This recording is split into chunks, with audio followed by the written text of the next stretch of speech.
Roll call for that alternate to. Thank you, Mr. Chairman. There's an echo. Oh, there we go. Okay. Roll call. Mr. Ferris. Leslie Walmer. Present. Chief Wells. Present. John Surface. Present. Dr. Lyon. Present. Kathy Prout. Chairman Peters. Present. And Tyler Weitzel. Here. We do have a quorum. Thank you, Mr. Ferris. Item number 4 is the consent agenda. All items listed with a CA are considered by division staff to be routine and non-controversial. Consent items may be considered first and approved in one motion if no member of the board or audience wishes to comment or discuss an item. If comment or discussion is desired, the item will be removed from consent and heard in its listed sequence with an opportunity for any member of the public to address the board concerning the item before action is taken. And we will go ahead and open that now for public discussion. Anybody who would like to comment on consent agenda?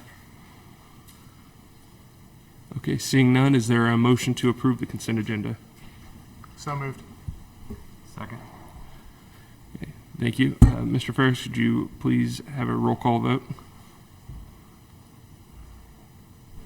Yes, thank you, Mr. Chairman. Leslie Wilmer. Yes. And Chief Wells was the second, correct? Correct. Okay. John Surface. Aye.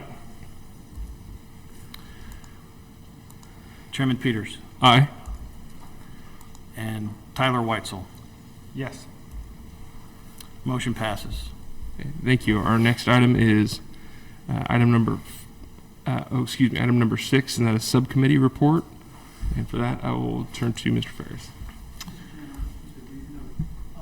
Any matter that doesn't involve dollars today, receiving file, you can do a yea or nay vote just to save yourself some time. Great, thank you. The person, the roll call, if not necessary. Perfect, thank you, sir. Okay. So the APOT task force met on Thursday, April 28th. I included a copy of the presentation that I provided in that meeting in your packet so you all could review that. We reviewed EMS call volumes, patient distribution, and APOT numbers from October through April. We reviewed the positive impact that the state-provided APOT strike teams had on our system, producing a 90% decrease in APOT times from January through March. In an effort to gather input from the hospitals, EMS created and shared a survey with all the ED directors and the mobile intensive care nurses that asked 6 specific questions regarding APOT times. The results of that survey were shared with the task force, which overwhelmingly supports the addition of an APOT strike team for our local hospitals. Additionally, a letter was sent out on April 1st in which our department officially requested all hospitals create an ambulance patient offload team to expedite the return of ambulances to the field. The meeting, I should say, was very sparsely attended, and there was little constructive feedback or discussion or comment from those who were in attendance. So despite our efforts, APOT continues to hinder our EMS system. Specifically, as of yesterday, so far for the month of May, we have had 112 incidents of offload time delays between 1 and 2 hours, and 16 incidents of offload time delays between 2 and 3 hours. Over the span of 11 days, so far in May, our ambulances have been delayed for 990 hours on the wall at hospitals and therefore unavailable to respond to 911 calls. Our pre-hospital system simply cannot absorb these extensive numbers. Kern County ambulances need to be available to provide service to the people in need in our community. As a result, I am requesting that this board discuss and consider options to help improve APOT times. Some potential ideas that your board could consider are formal requests from this board to the hospitals to implement an APOT strike team or another solid solution to address the APOT time issues. Penalties of some sort for failure to meet APOT performance standards set by the state of California. Or APOT strike teams temporarily placed in hospitals by the department and then charged to the hospital for their time. At this time, I would ask your board to receive and file this presentation and discuss and consider options to help improve APOT times in Kern County. And I would like to direct Dr. Lyon, would you be open to facilitating this discussion? Thank you, Mr. Ferris.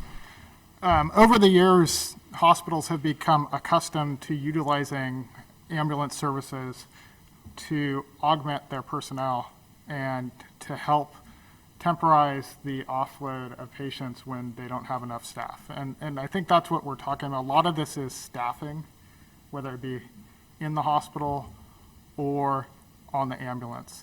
There's also efficiencies in the hospital that come into play with this. But ultimately, this is critically impacting our system as well as many other systems around the country. And we really need to try to find some solutions. So I'd like everybody to try to, think about what things that they think might help improve this. We've tried meeting. We've had numerous meetings, and again, they've been somewhat sparsely attended. And at this point, we need to take further action. Within EMS, we are looking at pre-hospital solutions. We're working on implementing Tele 911 to help with assess and refer and alternate destination. We have direct to triage. We are working with Tele 911 to also develop a nurse line that would have low acuity calls be sent to a nurse line that then could be evaluated via telehealth and provided alternate care solutions. So we are looking at even before the patient gets transported, but we have to look at what happens when they get to the hospital. So whether that, again, is fines, whether we talk about tying this to specialty care center criteria, that if you don't meet a certain threshold, you cannot be a specialty care center. But then there are some trade-offs with that. I mean, clearly there's only one trauma center in the entire western half of the county. And that we clearly cannot remove our trauma center from the system. But there are other options with the specialty care center options, whether we formally start reporting these as EMTALA violations. But we'd like to work collaboratively with the hospitals to try to find a solution. And what we saw with the APOT teams is that staffing helps, at least temporizing it until the hospitals can become more efficient. So with that, if anybody has anything they'd like to discuss, and if there's any ideas people have, I think even from public that is present, we'd be open to hearing that, and I think we'd like to look at whether there's any direction we can provide as a board back to the Board of Supervisors to then try to provide some guidance with this. Yeah, sure.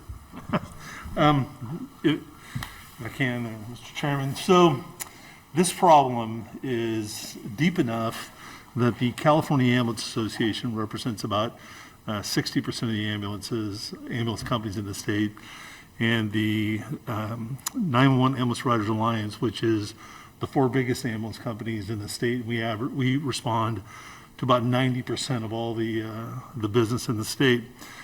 And we've encouraged the legislature to take up the issue because we believe there's going to have to be legislation involved. There was two pieces that were rolled out this year. One has now been made a 2-year bill, so it's been parked and then the other one was picked apart so much, and all the meat was taken out of it. So we're not going to stop that. So we know that it's got to be a layered response, a local response as well as a state response, and at some point, CMS is going to have to stand behind their rules. And the EMTALA violation, we have filed, the ambulance association's members have filed multiple EMTALA violation complaints against hospitals in the last 90 days, last 180 days. And in one of those, they actually went to the hospital and they issued a very strong letter to the hospital offload delays and threatened them in that letter with sanctions. Those sanctions at the federal level include taking away their ability to bill Medicare patients. That's the biggest thing you can do at a hospital is take away their ability to bill. And the state of California is actually the one that monitors that, not CMS. CMS gives the state the authority to monitor the hospitals and to take action. And one of the other complaints that was filed in Fresno, the ambulance provider was doing what we were doing at the time, which was putting ambulance gurneys and crews in the hospital to monitor patients, and they were issued a cease and desist order by the state of California. Said they can't do that. You're licensed outside the building, so go do your work outside the building and stay out of here. So that got the attention of that hospital, and I was told by the owner in Fresno that that hospital no longer has an offload problem because the state came in and started digging around in their books and digging around in their business.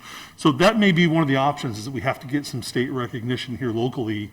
We are one of the worst communities in the state of California. Antelope Valley is the worst, bar none.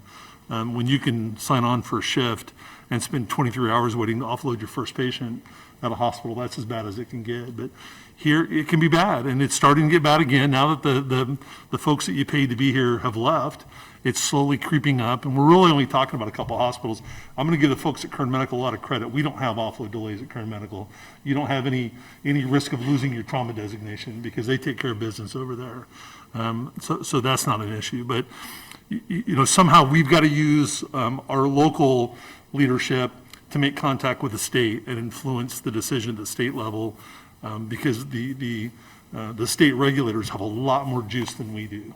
Right here, really all you can do is take away their specialties, and we need those in our town. We need every one of them. We can't afford to lose any of those stroke centers or cardiac centers. We can't lose any of those. So we're playing with fire when we start talking about doing stuff like that. So I would urge the board to work through the Board of Supervisors and the department to start barking really loudly in Sacramento and get some help that way.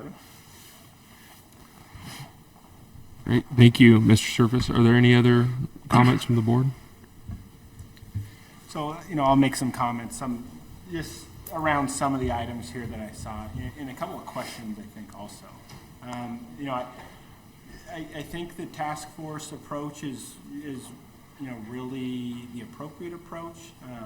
I don't know, you had mentioned that there wasn't good attendance. I mean, do we know how many people were in attendance, or if everybody had appropriate notification? I mean, I was just checking from our hospital. I'm not sure even who, attended from our hospital there.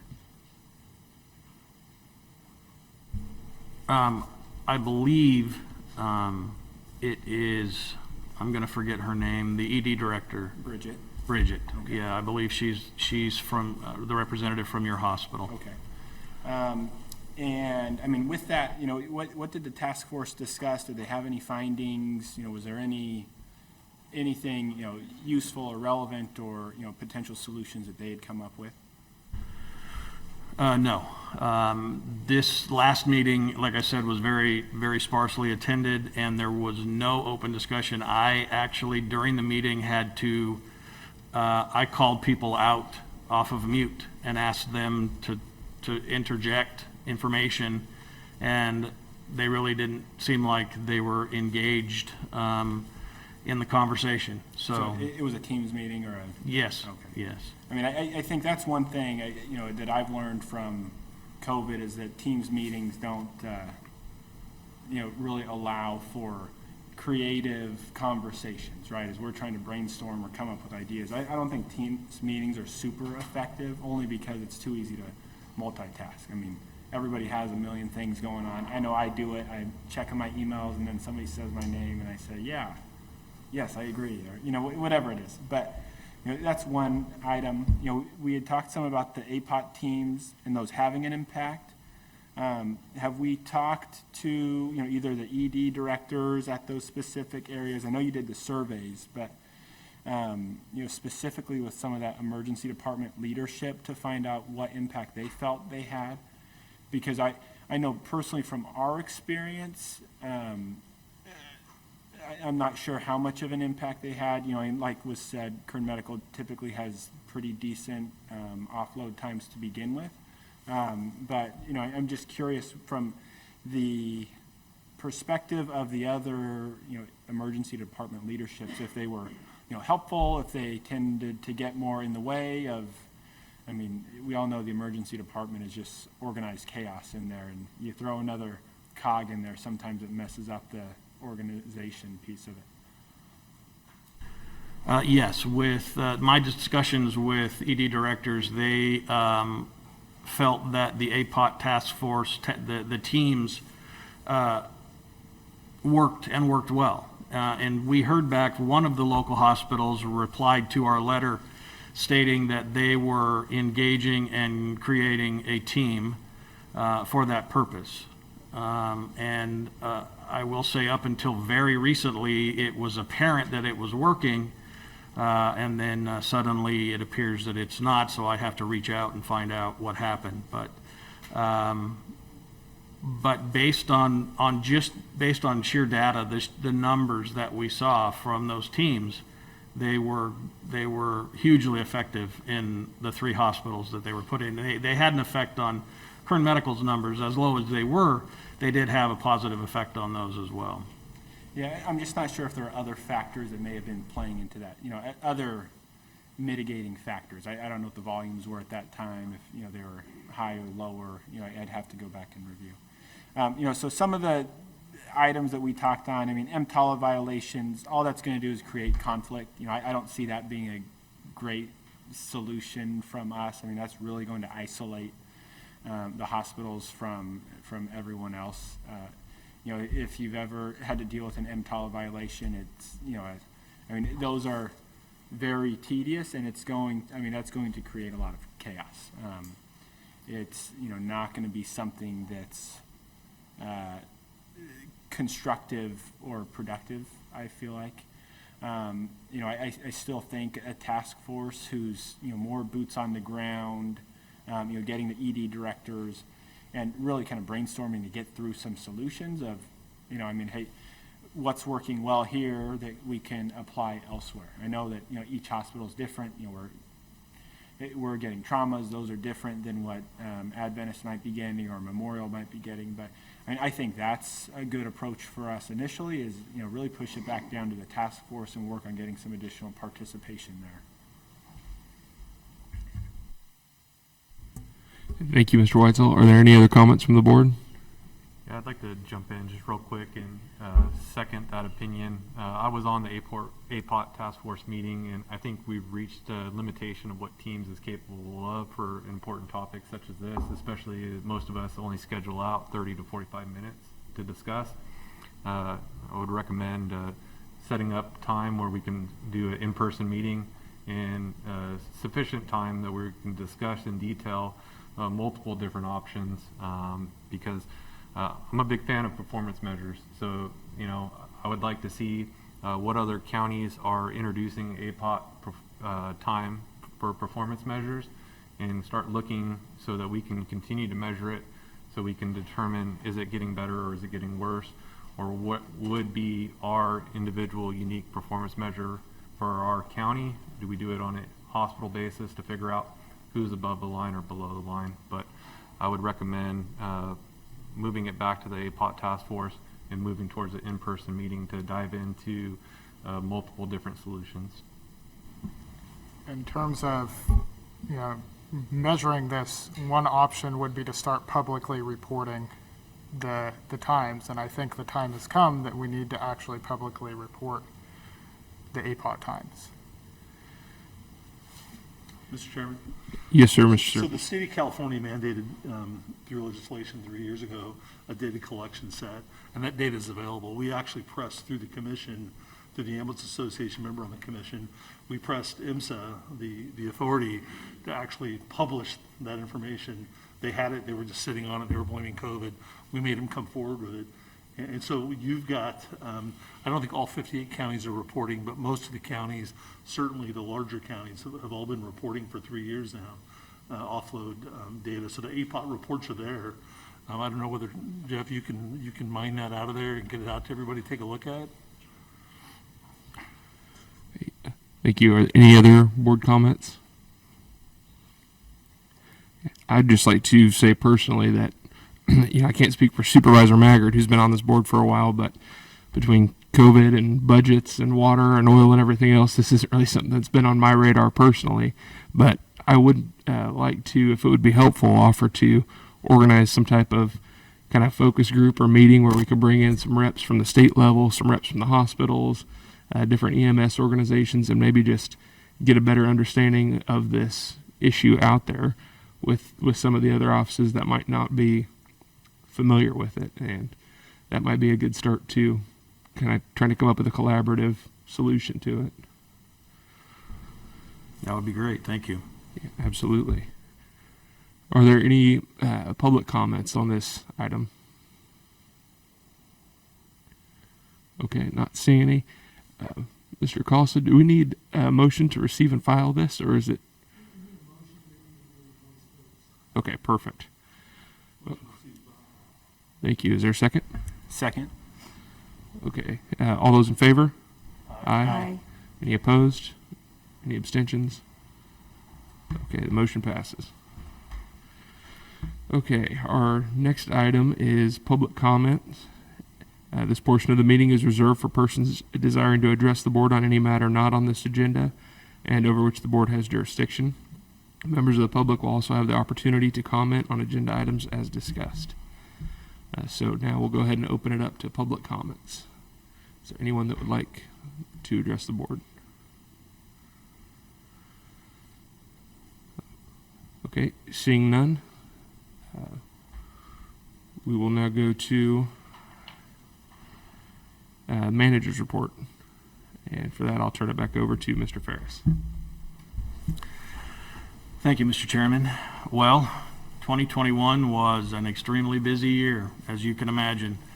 The COVID-19 pandemic significantly impacted the pre-hospital and hospital emergency medical systems for the second year in a row.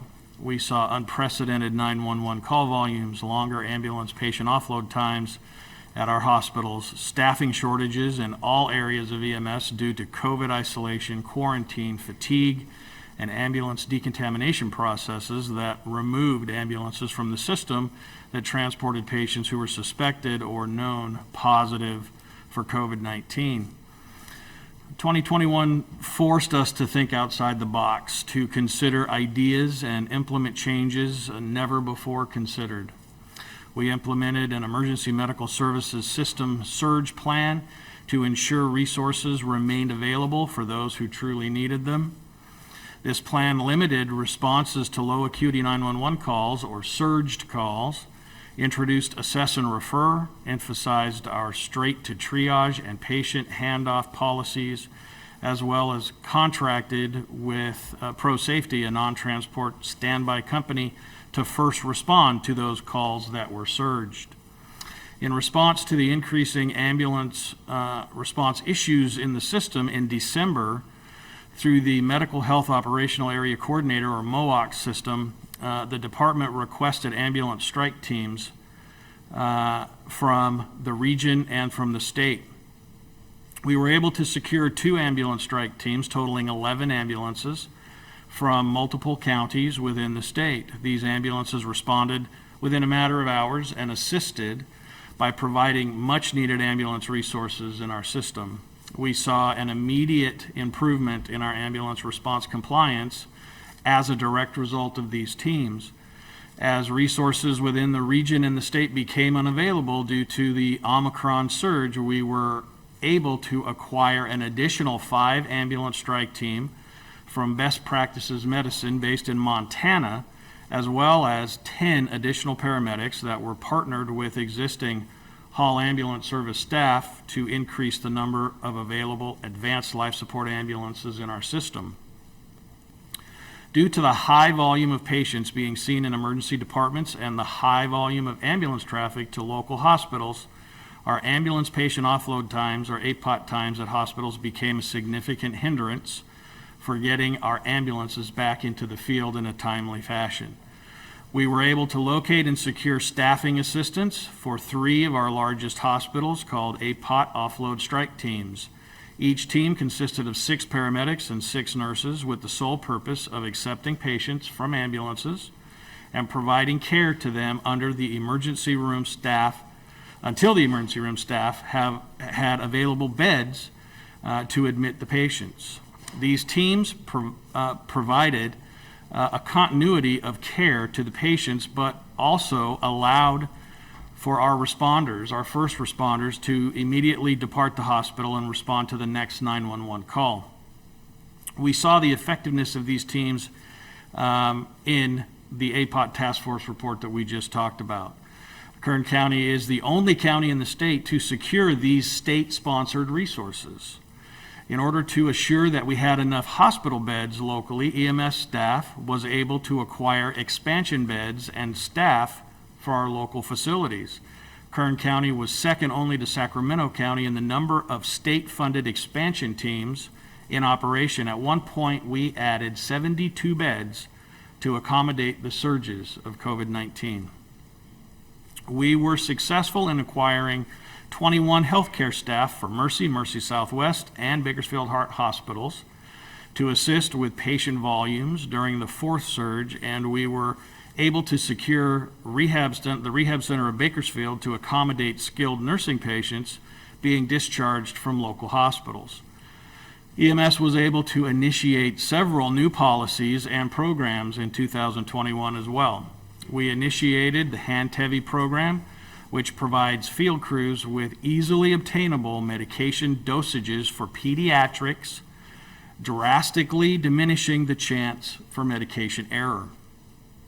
Noting the increases in narcotic overdoses across the country, state, and county, we implemented the narcotic leave-behind policy. This policy allows first responders to leave Narcan doses on scene if they feel that it will be needed after they leave. We also implemented the naloxone use by law enforcement policy, allowing law enforcement officers to carry and administer Narcan to suspected overdose patients. Moving forward, EMS is working on several fronts to improve our EMS system. We have contracted with First Watch, which will connect to our current database to produce real-time data that will allow us to provide QI reviews and provide feedback to the crews in a much more timely fashion. We have contracted with ReadyNet to create a bidirectional communications link with First Watch, allowing EMS to have real-time status updates and communication with hospitals. We are in the process of testing Tele911.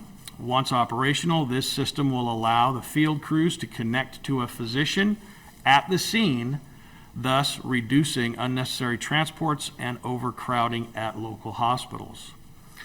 And finally, EMS is currently conducting an extensive review of all emergency medical dispatch response codes.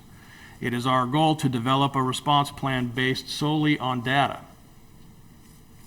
We believe that we are moving in the right direction and that the changes we are implementing will make a positive difference in our community. Mr. Chairman, next week is EMS week, and I cannot close without acknowledging the EMS crews we have in Kern County. To the EMTs, paramedics, emergency medical dispatchers, nurses, and physicians that work day in and day out to provide care for our community, I just want to say thank you. Each of these people are counted as heroes by EMS for the work that they do every day. and I look forward to continuing to work with all of them to create the best possible EMS system for Kern County. This completes my report, and I'm available to answer any questions. Thank you. Thank you, Mr. Ferris. Are there any questions from the board? Mr. Surface. Thank you. There was a lot more that went on than that. I mean, you could go on for probably a couple hours. On the overdose front, I know you're aware, but the hot map with the DEA is up and running now.